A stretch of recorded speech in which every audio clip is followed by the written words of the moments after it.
GDS შუა დღე ამჟამად ბათუმში იმყოფება. დღევანდელ სიუჟეტში გიჩვენებთ თუ რისი ნახვა შეუძლიათ ტურისტებს ზამთრის აჭარაში. პირველი კი რასაც დავათვალიერებთ, ეს გრანდიოზული გემი იზაბელაა.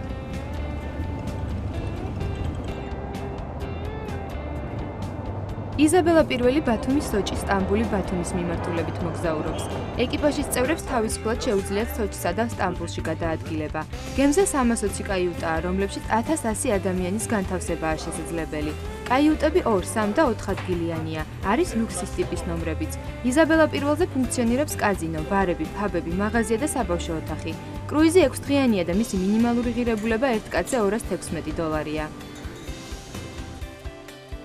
ეს არის აჭარის ტურიზმისა და კურორტების დეპარტამენტი, სადაც როგორც უცხოელ, ასევე ქართულ ტურისტებს შეუძლიათ დეტალური ინფორმაცია მიიღონ ამ მხარის საინტერესო ადგილებისა და ღირსშესანიშნაობების შესახებ.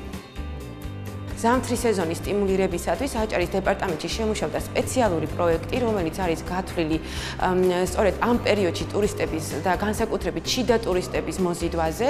ეს გულისხმობს სხვადასხვა კერძო სექტორში, ტურისტულ ობიექტებში, ეს არის სასტუმროები, განთავსების ობიექტები, ასევე დელფინარიუმი, მუზეუმები, ფასდაკლებებს და ნებისმიერ პიროვნებას, რომელიც ჩაერთვება ამ პროექტში, ექნება ამ კონკრეტულ ობიექტების მიხედვით შეთავაზებული ფასდაკლებები. მოვედით აჭარულ ღვინის სახლში, სადაც მისი მენეჯერი თეონა გურგენიძე პატარა ექსკურსიას ჩაგვიტარებს. მოკლედ მოგიყვებით ჩვენი ღვინის სახლის შესახებ. ჩვენ გავიხსენეთ 2010 წლის დეკემბერში. გვაქვს უნიკალური სახის ღვინოს არის ვარდისფერი ჩხავერი, რომელიც მხოლოდ ქედის რაიონში მოდის. ეს არის ჩვენი მარანი. როგორც ვთქვათ, ეს არის მუხის კასრები, სადაც ვინახავთ ჩხავერის ღვინოს. ეს საწნახელი? ეს საწნახელი კი. ეს არის 160 წლის მუხის საწნახელი. ეს არის ჩვენი სადეგუსტაციო დარბაზი. აი იმ შემთხვევაში თუ ჯგუფები ყავს ძალიან დიდი, აი ამ დარბაზში კეთდება სადეგუსტაციები ძირითადად. აი ამ სუფრაზე იშლება სადეგუსტაციო ყველი და ასევე ღვინოები, მობრძანებიან სტუმრები, ასე ვთქვათ, ჩვენს ქართულ მარანში ტრადიციულად უტარებთ ღვინის დეგუსტაციას. აი, აქეთ არის საინტერესო კუთხე, საინტერესო ნაწილი, მარნის. როგორც გითხარით, ჩვენ ღვინოები, წითელი ღვინოები ჩამოგვაქვს, ამ წითელ ღვინოს ვინახავთ აქ და ასევე აქ გვაქვს შამპანურის 1500 ექსპერიმენტალური ბოთლი. გვატარეთ ექსპერიმენტს, გვინდა რომ გავაკეთოთ ჩხავერის ყურძნისგან შამპანური. ნახოთ რა გამოგვივა, ვატარეთ ექსპერიმენტს.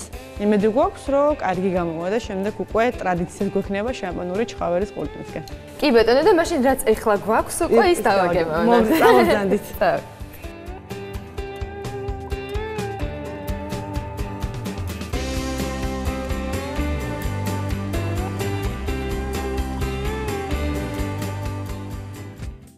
აჭარაში მდებარეობს ძმები ნობელების სახელობის ბათუმის ტექნოლოგიური მუზეუმი, სადაც ძალიან ბევრი საინტერესო და ისტორიული ნივთია დაცული.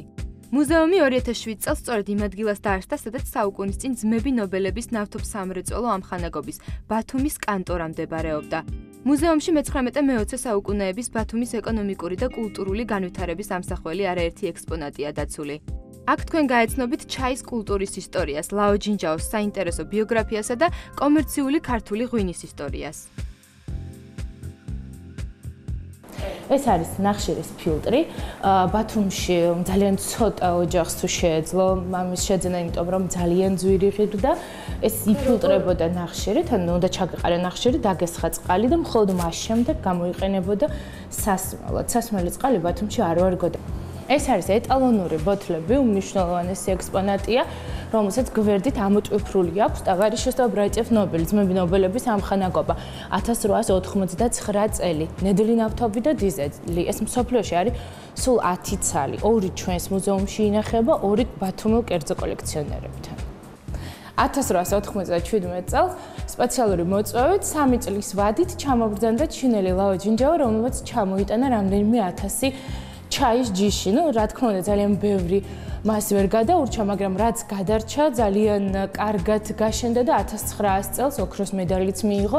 ამ ფოტოზე ის წმინდა სტანისლავის ორდენით იწონებს თავს. მისი საქართველოსთან კავშირი დღემდე გრძელდება, იმიტომ რომ მას ყავს ქართველი შვილთაშვილი ირაკლი ყანდარელი, გივი ყანდარელის შვილი, ცნობილი ქართველი მხატვრის. ძალიან საინტერესო კუთხეს მივაგენი, ლაო ჯინჯაოს ქუდი და ქოშები. ეს არის ვლადიმერ დანელია, რომელიც აწარმოებდა საეკლესიო ღვინოს. მას ფუტკარი აქვს გამოსახული თავის ლოგოზე და იმდენად რთული იყო ქართველისთვის დამკვიდრება იმ კონკურენციის ეპოქაში მე-20 საუკუნის დასაწყისში, რა კი შეძლო ქარხნის გახსნა, დააწერა კიდეც ლოგოს სუმელ შევძელი, რაც ნიშნავდა. ესეც ფოტოაპარატების ნაირსახეობა და მაგალითი იმისა, თუ როგორ განვითარდა ტექნიკა. ეს დანადგარი რაში?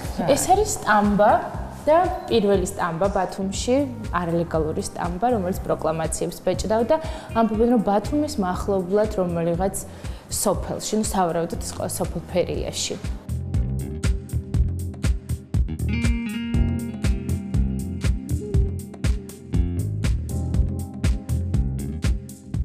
აჭარაში შეგიძლიათ თევზის ნაირსახეობითაც დადგმეთ. ბათუმის სანაპიროზე მდებარე რესტორნებში ნებისმიერ თევზს უგემრიელესად მოგიმზადებენ და ლამაზად გაფორმებულს მოგართმევენ. ამიტომ აჭარა ზამთარშიც ძალიან მიმზიდველი და საინტერესო დასასვენებელი ადგილია.